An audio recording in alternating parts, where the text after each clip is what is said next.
Last year, Sure. Devonta Adams, monster season. Tyreek Hill, monster season. Which one of these two wide receivers would you lean towards this season? Well, Tyreek was a little bit of a running back his rookie year, all the jet sweeps and all that. But, to get to the crux of the matter, I think we go Tyreek here. I think we lean a little bit more on volume. You look at the Kansas City Chiefs depth chart, it is really, really thin. You've got, Byron Pringle is kind of a guy where we're looking at like, we may need this guy. We may rely on this guy. With Devonta Adams, we know he's Aaron Rodgers' go-to guy. But boy, his guy, Bobby Tonyan, doing really well in camp. I was told just a couple of days ago here, well into training camp, that Marquez Valdez-Scantling was one of their best players. Of course, they had Randall Cobb, Amari Rodgers. There is only one football, so I think I go with Tyreek there with more targets. That's Lindsay, camp would you talk, agree with John. that? That's camp talk. Talking about Marquez Valdez-Scantling and these types of guys, they've all had opportunities to blow up and they haven't done it.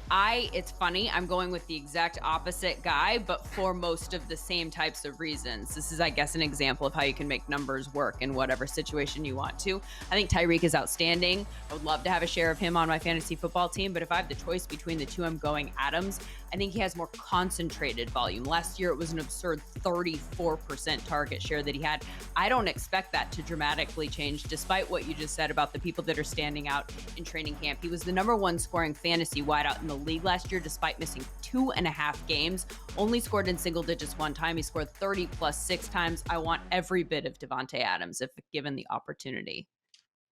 Yeah, even as a Bears fan, I have to kind of sort of agree with the Devonta Adams thing. Maybe it's because, it's hurt me way too many times to see him scoring against my ball club. But where it could really get interesting is right there in the second round. And there's a couple of guys that I'm looking at that I always seem to have this debate on.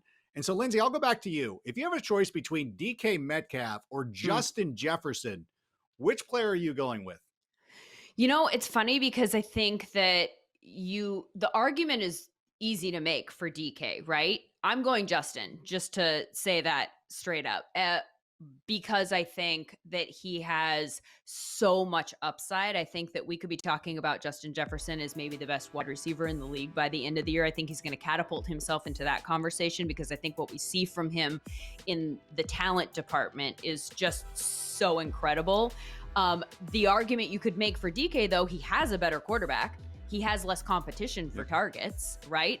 They're talking about Gerald Everett having a breakout year. I'll believe that when I see it in that particular offense. Whereas Irv Smith, I think, is going to get the ball and be worked into that rotation in Minnesota. DK has end zone targets, right? 14 last year. I think it was 19 the year before. So those are high value targets. In a lot of ways, the numbers kind of push me toward DK. But my gut tells me that Justin Jefferson is a really, really special wide receiver and that we didn't see all that he could potentially do last year. And so I like the upside that I'm getting out of him there. I think we saw Russ cooking last year at the beginning of the year. And when he wasn't cooking at the end of the year, DK's fantasy value went down. I think that is not what Pete Carroll wants to do in his heart. So even if they come out of the gate cooking, so to speak, I think that they might revert back to what he ultimately wants to do, which is run the ball. And that didn't bode well for DK at the end of the season. One of the biggest offseason stories was Julio Jones being traded to the Tennessee Titans. And of course, that could have an impact on A.J. Brown. So, John, let me ask you, are you worried about A.J. Brown this season with Julio on the opposite side of him?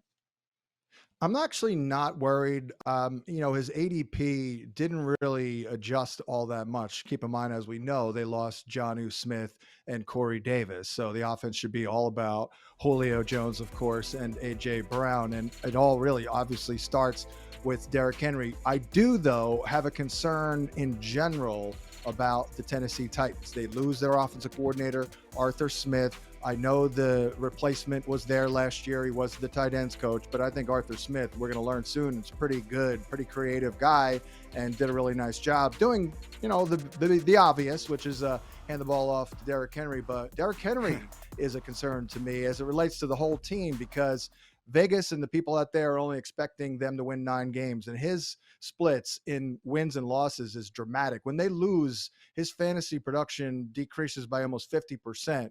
But the real question I have in the passing game is what if Julio misses time?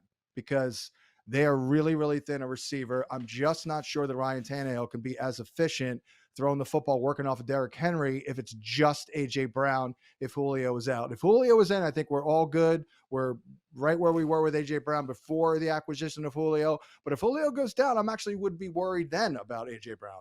We'll be talking about draft strategies here in just a moment, but we did ask Twitter about wide receiver twos, if we could bring that up really quick. And we asked the fans which wide receiver two will have the better season: Chris Godwin, Robert Woods, Deontay Johnson, or Brandon Ayuk in his second season with the San Francisco 49ers. The fans say Robert Woods, a USC alumnus. Lindsay, I did allude to your high school, El Toro High, but what you're also an alumnus of USC. Did the fans get this question correct? Well, so I would go Godwin here. And I'm a big fan of Robert Woods. I think that the reason that of this group that I wouldn't have voted for Robert Woods, though, is that he's a little bit more inconsistent than Godwin is. He has a lot of boom bust potential, right? He had 6 single-digit games last year. That's not something that you see as much from Chris Godwin. He did miss 4 games because of injury, but in those games that he played, he was averaging 15.9 fantasy points per game. If he played a full slate, then he would have had more fantasy points than a Robert Woods. Ayuk is, I think, a great one, and he got a lot of votes there. He had great games at the end of the year, but I think we need to remember that they didn't have Debo or Kittle at the end of the year, and I'm not sure that he's going to get that kind of volume when they start the season this year. So I think it's hard to go wrong with any of those guys, frankly, but I would vote for Godwin. One of the things I know that you're really great at is identifying those breakout players. This is both of you, a specialty of the both of you. John, I want to throw it to you. Who is a breakout wide receiver that you're looking at this season?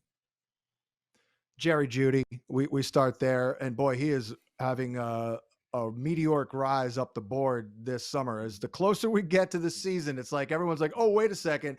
Jerry Jeudy is a baller who led the NFL in uncatchable targets last year with 35, and he was like 190. He was second out of 196 wide receivers in terms of catchable passes thrown his way. Just 65% of the passes thrown his way were catchable, and a lot of that obviously was Drew Lock. So he did not have problems on tape at Alabama catching the ball, and his route running is just unbelievable. You turn on the tape last year even, he's just always open. He's like 7-Eleven out there. So I think the quarterback situation will be improved. Teddy B can absolutely support a volume receiver and really maximize that player for run after the catch, as he did last year with Robbie Anderson. It's one of those sleep like a baby moves. Just go all in on Jerry Jeudy and sleep well. You want to know my breakout wide receiver? Please. I'm going with Chase Claypool.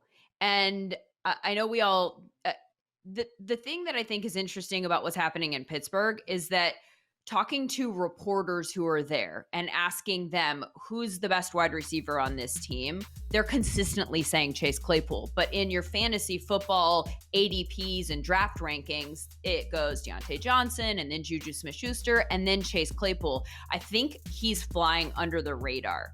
And I think that the usage of him in that Pittsburgh offense is going to change this year. In the Hall of Fame game, we saw he was on the field for 100% of the snaps prior to having to leave with what they suspected at the time and turned out not to be an injury. So that is not the way they used him last year. His snap share appears to be up.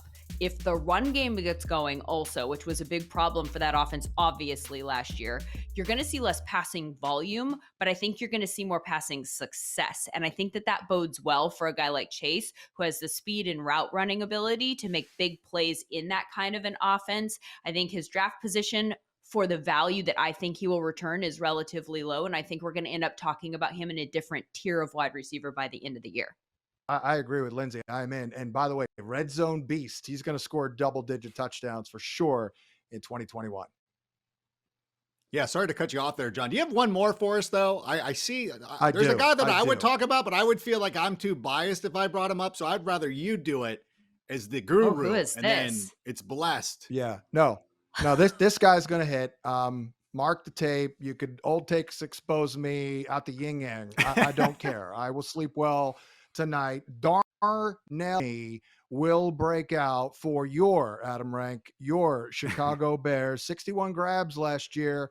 not too shabby, but only 41% of his targets that traveled 15 or more yards down the field were deemed catchable per Sports Info Solutions, which was brutal. We all saw it. I scratched my cornea watching Nick Foles trying to get the ball down the field to Darnell Mooney. And, you know, we talked to the coaches. We have a couple, you know, sources on the staff, and they're like, oh, you have no idea how many plays where he was wide open streaking down the field and Nick couldn't get him the ball. Well, guess what?